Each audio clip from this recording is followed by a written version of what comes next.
बरसात की रिमझिम फुहारे जैसे आसमान की गहराइयों से कोई गीत गा रही थी। हवाओं में नमी थी और उसी नमी में कुछ अधूरे जज्बात, कुछ दबे हुए एहसास तैर रहे थे। सानवी बालकनी में खड़ी, कॉफी का मग हाथ में थामे, उन बूंदों को देख रही थी जो उसकी हथेलियों तक आकर ठहर जाती और फिर चुपचाप बह जाती, जैसे किसी ने बिना कुछ कहे इकरार कर लिया हो। दिल के अंदर जो तूफान था वो अब शांत होने लगा था, लेकिन उसकी गहराई अब भी उतनी ही रहस्यमयी थी।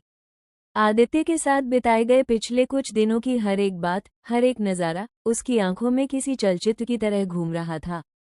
अचानक दरवाजे की घंटी बजी। सानवी ने चौंक कर घड़ी की ओर देखा, शाम के 6 बज रहे थे। वो धीमे कदमों से दरवाजे की ओर बढ़ी और खोला। सामने आदित्य खड़ा था, हल्की मुस्कान लिए, उसके हाथों में गुलाबों का छोटा सा गुलदस्ता था, भीगा हुआ। इतनी बारिश में? सानवी की आवाज में चिंता थी, लेकिन आंखों में एक हल्का सा सुकून भी। कुछ एहसास भीग जाने पर ही गहराते हैं, आदित्य ने मुस्कुराते हुए कहा। सानवी की आंखों में जैसे हल्का सा कंपन हुआ।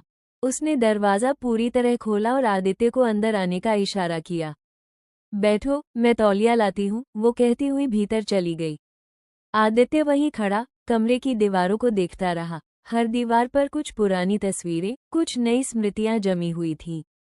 और उनके बीच सानवी की वो मुस्कान जो हर फ्रेम को जीवित बना देती थी। सानवी तौलिया लेकर आई और आदित्य की ओर बढ़ाया। थोड़ा बहुत भीगना जरूरी था, आदित्य ने तौलिया लेते हुए कहा, क्योंकि आज कुछ कहना है। सानवी का दिल धक से रह गया। उसने आदित्य की आंखों में देखा, वो नजरें जो अब साफ थी, बिना किसी उलझन के। तुम्हारी खामोशी भी बहुत कुछ कहती है, सानवी, आदित्य ने धीरे से कहा, लेकिन अब मैं खामोश नहीं रह सकता। सानवी की उंगलियां कॉफी मग के किनारों को टटोल रही थीं, जैसे किसी अनसुनी धड़कन को थामने की कोशिश कर रही हूँ।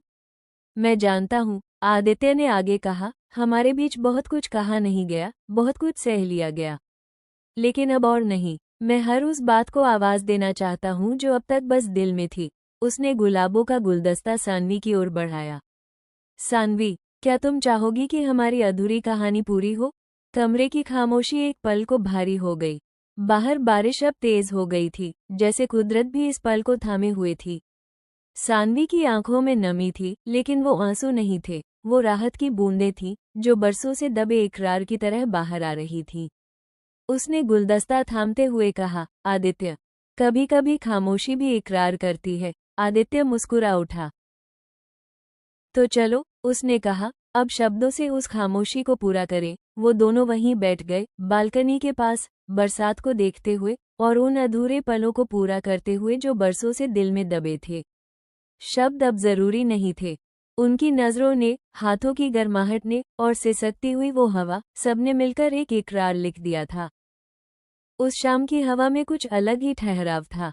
पेड़ों की शाखाएं जैसे धीमे धीमे अपनी ही धुन में झूम रही थी और उस वातावरण में आदित्य और सानवी की खामोशी एक कहानी बुन रही थी, बिना बोले, सिर्फ आंखों की भाषा में। सानवी खिड़की के पास बैठी थी, हाथ में एक पुराना स्केचबुक था जिसमें उसने कभी कॉलेज के दिनों में आदित्य की झलक को कागज पर उतारा था। उसकी उंगलियां उस रेखा पर रुकी थीं जहां उसने आदित्य की मुस्कान को बड़ी मासूमियत से उकेरा था। आज भी उतना ही मुस्कुराता है, उसने खुद से बुदबुदाते हुए पन्ना पलटा। दूसरी ओर, आदित्य आंगन में बैठे बैठे चाय की चुस्की लेते हुए बार बार सानवी की खिड़की की ओर देख रहा था। उसकी आंखों में एक बेचैनी थी, मानो कुछ कहना चाहता हो, पर शब्दों की सीढ़ी नहीं मिल रही हो। कभी कभी शब्द भी कम पड़ जाते हैं, उसने मन ही मन सोचा। चाय का आखिरी घूंट भरते हुए उसने एक निर्णय ले लिया। वो उठकर सानवी के कमरे की ओर बढ़ा। सानवी उसकी आहट से पहले ही जान गई थी कि वो आने वाला है। उसके मन में भी कुछ कहने की हूक उठी, पर आवाज हलक से ऊपर ही नहीं आई। दरवाजा धीरे से खटका। आ सकता हूँ? आदित्य ने पूछा। सानवी ने बिना कहे दरवाजा खोल दिया।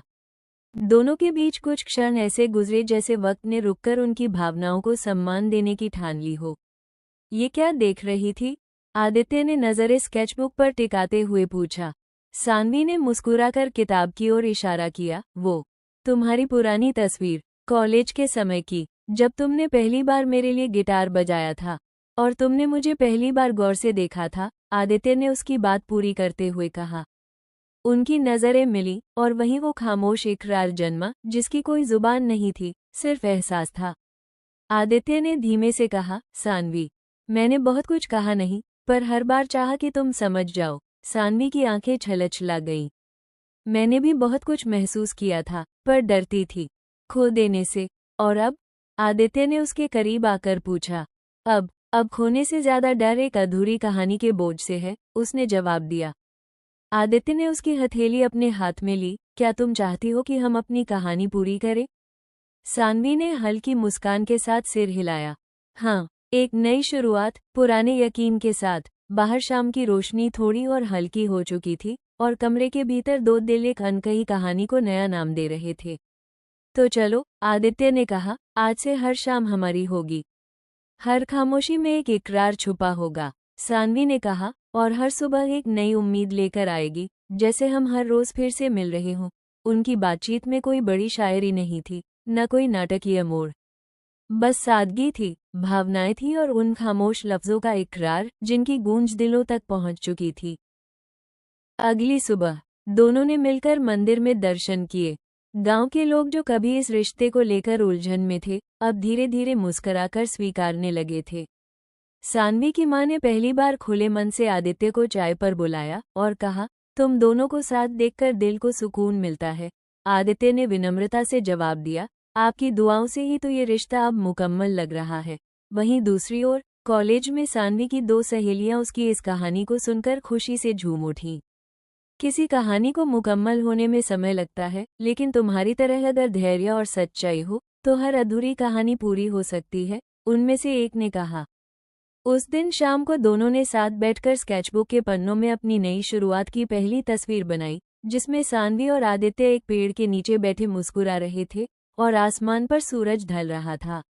लेकिन दिलों में एक नया उजाला जाग चुका था। उनकी आंखों में जो चमक थी वो कह रही थी, अब कोई खामोशी अधूरी नहीं रहेगी। अब जब हर इकरार खामोश लफ्जों में भी पूरा हो सकता है, तो जिंदगी की कहानी भी मोहब्बत की स्याही से ही लिखी जाएगी।